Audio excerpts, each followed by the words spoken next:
Halo, nama saya Bastian. Halo, nama saya Ayu. Kami mahasiswa D4 Akuntansi Reguler PKN STAN. Sekarang kami akan menjelaskan tentang audit sistem informasi dengan menggunakan Cobit 5. Apa itu Cobit 5? Dan apakah prinsip-prinsip dari Cobit 5? Cobit 5 adalah framework tata kelola teknologi informasi yang komprehensif untuk membantu perusahaan dalam mencapai tujuan melalui peningkatan kualitas dan nilai, serta menyederhanakan pelaksanaan alur proses sebuah organisasi dari sisi penerapan teknologi informasi. Cobit 5 dikeluarkan oleh Information System Audit and Control Association atau disebut dengan ISACA. Cobit muncul pertama kali pada tahun 1996, yaitu Cobit versi 1 yang menekankan pada audit. Cobit versi 2 pada tahun 1998 yang menekankan pada tahap pengendalian. Kemudian Cobit versi 3 pada tahun 2000 yang berorientasi pada manajemen.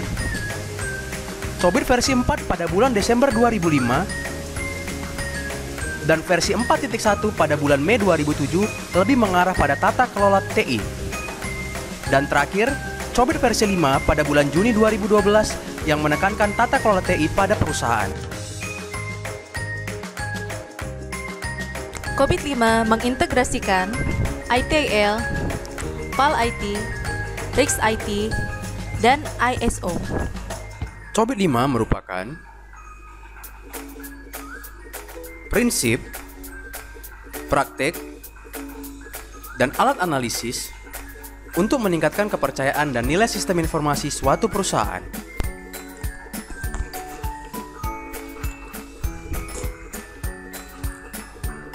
Seperti yang kita ketahui, perusahaan memiliki berbagai macam sumber daya yang meliputi sumber daya fisik, sumber daya manusia, sumber daya uang.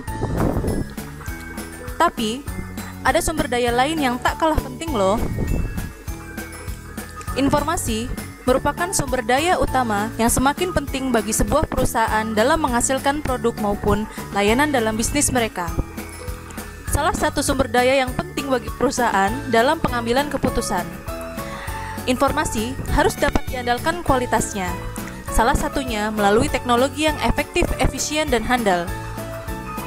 Teknologi harus dikelola sedemikian rupa untuk dapat memaksimalkan fungsinya dalam menciptakan nilai bagi perusahaan. Kerangka Cobit 5 memungkinkan pengembangan kebijakan yang jelas dan sangat baik untuk digunakan dalam pengendalian teknologi informasi seluruh organisasi. Setelah kita menjelaskan tentang pengertian Cobit 5, sekarang kita akan menjelaskan tentang apa sih prinsip-prinsip dari Cobit 5 itu sendiri. Ada 5 prinsip yang penting dalam Cobit 5, yaitu yang pertama, meeting stakeholder needs.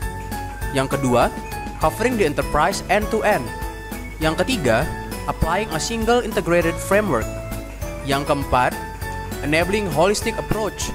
Dan yang terakhir, yang kelima adalah separating governance from management. Prinsip yang pertama adalah meeting stakeholder needs. Berdasarkan prinsip ini, Cobit 5 berusaha menerjemahkan kebutuhan stakeholders ke dalam tujuan perusahaan. Kemudian, menerjemahkannya ke dalam tujuan terkait teknologi informasi, dengan tujuan akhir yaitu enablers goals. Cobit 5 terdiri atas proses-proses dan enabler untuk mendukung penciptaan nilai bisnis melalui penerapan IT. Sebuah perusahaan dapat menyesuaikan Cobit 5 dengan konteks perusahaan tersebut. Prinsip kedua adalah covering the enterprise end-to-end. Pada prinsip ini mencakup seluruh proses perusahaan. Cobit 5 mengintegrasikan pengelolaan IT perusahaan terhadap tata kelola perusahaan. Hal ini dimungkinkan karena Cobit 5 mencakup seluruh fungsi dan proses yang ada di perusahaan. Cobit 5 tidak hanya fokus pada fungsi IT, tetapi menjadi teknologi dan informasi tersebut sebagai aset yang berhubungan dengan aset-aset lain yang dikelola semua orang di dalam sebuah perusahaan. Selain itu, Cobit 5 juga mempertimbangkan seluruh enabler dari governance dan manajemen terkait IT dalam sudut pandang perusahaan dan end-to-end. Artinya, Cobit 5 mempertimbangkan seluruh entitas di perusahaan sebagai bagian yang saling mempengaruhi. Prinsip yang ketiga adalah applying a single integrated framework. Cobit 5 selaras dengan standar-standar terkait yang biasanya memberi panduan untuk sebagian dari aktivitas IT. COVID-5 menyediakan panduan high level dan panduan detailnya disediakan oleh standar-standar terkait lainnya. Prinsip keempat adalah enabling a holistic approach. Pada prinsip keempat ini, memungkinkan pendekatan secara menyeluruh, di mana tata kelola dan manajemen IT perusahaan yang efisien dan efektif memerlukan pendekatan secara menyeluruh, dengan mempertimbangkan beberapa komponen yang saling berinteraksi. COBIT 5 mendefinisikan suatu set enabler yang didefinisikan secara luas sebagai sesuatu yang dapat membantu dalam mencapai sebuah tujuan perusahaan. Dalam penerapannya, COBIT 5 mendeskripsikan 7 kategori yang berperan sebagai enabler, yaitu enabler pertama adalah prinsip, kebijakan, dan kerangka kerja. Semua itu merupakan sarana untuk menerjemahkan tingkah laku yang diinginkan ke dalam petunjuk praktek untuk pelaksanaan manajemen harian. Enabler kedua adalah proses. Enabler ini dapat diartikan sebagai kumpulan yang telah terorganisasi dari praktek-praktek dan aktivitas-aktivitas yang digunakan untuk mencapai tujuan yang telah ditentukan dan menghasilkan sekumpulan keluaran di dalam dukungan pencapaian seluruh sasaran teknologi informasi. Enabler ketiga adalah struktur organisasi, di mana di dalamnya termasuk entitas pembuatan keputusan kunci di dalam perusahaan. Enabler keempat adalah budaya, etika, dan tingkah laku. Ini merupakan kebiasaan dari individu dan perusahaan yang sering dianggap sebagai faktor penghambat kesuksesan di dalam aktivitas tata kelola dan manajemen. Enabler kelima adalah informasi. Informasi adalah kebutuhan untuk memastikan agar organisasi tetap berjalan dan dapat dikelola dengan baik. Tetapi di tingkat operasional, informasi seringnya digunakan sebagai hasil dari proses perusahaan. Enabler keenam adalah layanan, infrastruktur, dan aplikasi yang merupakan penyediaan layanan dan proses teknologi informasi bagi perusahaan. Enabler ketujuh adalah orang, keterampilan, dan kemampuan, di mana hal ini dibutuhkan untuk menyelesaikan semua aktivitas dan membuat keputusan yang tepat serta mengambil aksi-aksi perbaikan. Prinsip terakhir COBIT adalah prinsip 5, yaitu separating governance from management. COBIT 5 membagi dengan jelas antara tata kelola dengan manajemen, di mana kedua hal tersebut mencakup berbagai jenis kegiatan, memerlukan struktur organisasi yang berbeda dan melayani tujuan yang berbeda. Governance identik dengan director. Director memastikan tujuan perusahaan dapat dicapai dengan melakukan evaluasi terhadap stakeholder, menerapkan arah melalui prioritas, dan memantau arah dan tujuan yang telah disepakati. Sedangkan manajemen identik dengan manajer. Manajer merencanakan, membangun, menjalankan, dan memonitor aktivitas-aktivitas yang sejalan dengan arah yang ditetapkan oleh Badan Tata Kelola untuk mencapai tujuan perusahaan. Setelah membahas tentang pengertian COBIT 5, kemudian prinsip-prinsip COBIT 5, sekarang kami akan menjelaskan mengenai prosedur audit yang bisa dilakukan. Dalam COBIT 5 ini terdapat audit guideline yang berfungsi sebagai jembatan antara COBIT framework dengan 37 control objektif yang dimiliki COBIT agar dapat dilakukan proses audit dan assessment. Audit guideline ini memiliki tujuan sebagai pedoman struktur yang sederhana dari berbagai praktek audit, yang gunanya adalah sebagai identifikasi tugas dan aktivitas pengendalian. Metodologi audit COBIT memiliki 10 tahapan, yaitu yang pertama adalah identifikasi tujuan dan ruang lingkup. Yang kedua adalah pemetaan tujuan.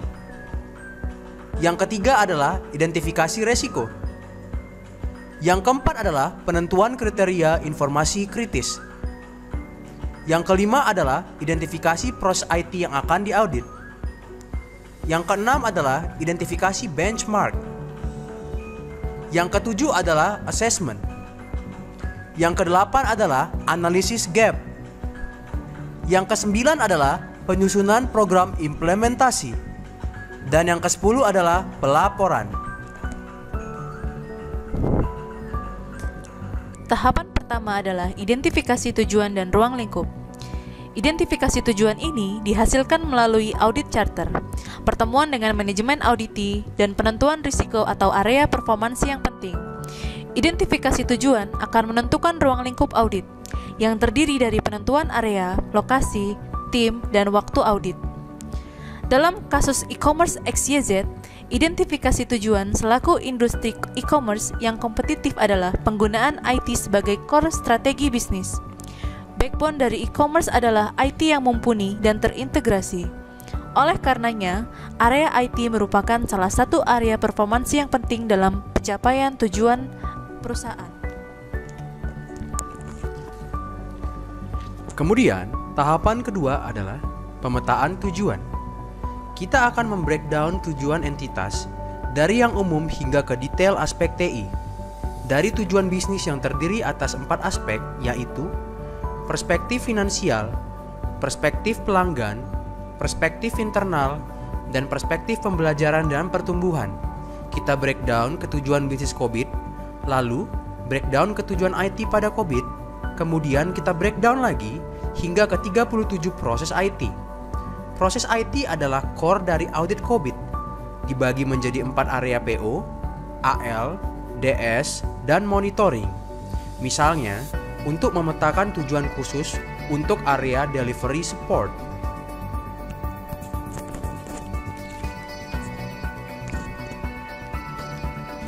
Tahapan ketiga adalah identifikasi risiko. Identifikasi risiko ini sebagai masukan dalam penentuan proses IT. Tingkat risiko ditentukan dari level tinggi, sedang, rendah, tidak penting, dan tidak yakin. Ditinjau dari manajemen, internet, solusi perusahaan, arsitektur klien atau server, workgroup, dan manajemen jaringan.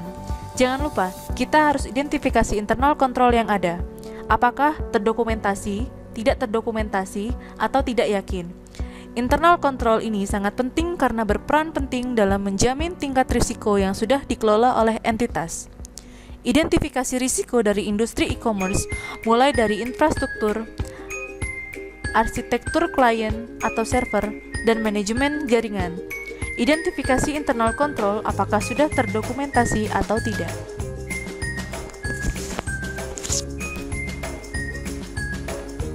Tahapan keempat adalah penentuan kriteria informasi kritis. Berdasarkan hasil identifikasi risiko, maka dapat ditentukan nilai kriteria informasi yang kritis bagi perusahaan. Informasi mencakup efektivitas, efisiensi, konfidensialitas, integritas, ketersediaan pemenuhan, reliabilitas. Setelah identifikasi risiko dilakukan, maka penentuan kriteria informasi kritis perusahaan, apakah teknologi informasi yang dilakukan telah efisien, efektif, dan reliable. Tahapan selanjutnya adalah identifikasi proses IT yang akan diaudit. Langkah ini tergantung tujuan IT yang kita pilih. Proses IT akan menyesuaikan tujuan IT. Misalnya, dalam kasus e-commerce, kita memilih tujuan IT nomor 3, menjamin tingkat kepuasan end user. Maka proses yang menjamin kepuasan end user lah yang akan dipilih. Kemudian, tahapan ke-6 adalah identifikasi benchmark sebagai acuan dalam menentukan target yang terkait dengan indikator performa dan maturity level, bersumber dari best practice dan standar dalam industri. Dalam kasus e-commerce, setelah kita cari standar maturity level rata-rata industri yang sama, lalu kita bandingkan dengan hitung maturity level entitas yang diaudit.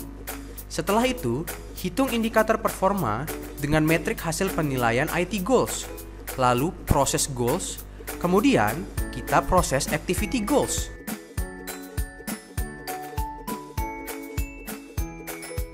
Tahapan ketujuh adalah assessment. Di sini, langkah inti audit dilaksanakan. Melakukan assessment dari awareness management, lalu maturity level, lalu performance indicator, lalu penilaian kontrol objektif. Lakukan awareness management dengan mengisi questionnaire dan seterusnya. Lalu, penilaian maturity level di tiap level dengan menilai maturity per statement. Kemudian, langkah ke-8 adalah kita melakukan analysis gap dengan tujuan mencari akar masalah. Perbandingan maturity level kondisi perusahaan saat ini dengan rata-rata industri dan perbandingan maturity level kondisi perusahaan saat ini dengan target perusahaan ke depan. Kemudian, lakukan analisis gap yang ada pada entitas e-commerce yang kita audit untuk menentukan isu penting dengan tujuan untuk mencari akar masalah. Apabila diketemukan bahwa hasil maturitas perusahaan masih di bawah rata-rata industri, menandakan masih adanya kekurangan proses IT yang terjadi. Tahapan ke-9 adalah penyusunan program implementasi. Langkah ini dimulai dari penentuan target implementasi, lalu penyusunan solusi permasalahan, lalu penyusunan program implementasi. Lakukan penyusunan program implementasi di perusahaan e-commerce yang kita audit untuk proses improvement dari solusi permasalahan dan target implementasi. Tahapan yang terakhir adalah pelaporan. Bagaimana indikator performa terpenuhi dan uraian permasalahan, akibat, sebab, rekomendasi, komentar manajemen, feedback manajemen, dan implementasi time frame. Laporan disusul dimulai dari penentuan target implementasi, lalu penyusunan solusi permasalahan, kemudian penyusunan program implementasi. Sekian penjelasan kami tentang Cobit 5. Untuk penjelasan yang lebih menyeluruh dan lebih aplikatif, dapat teman-teman lihat pada video kami selanjutnya. Jangan lupa subscribe video kami ya teman-teman. Terima kasih.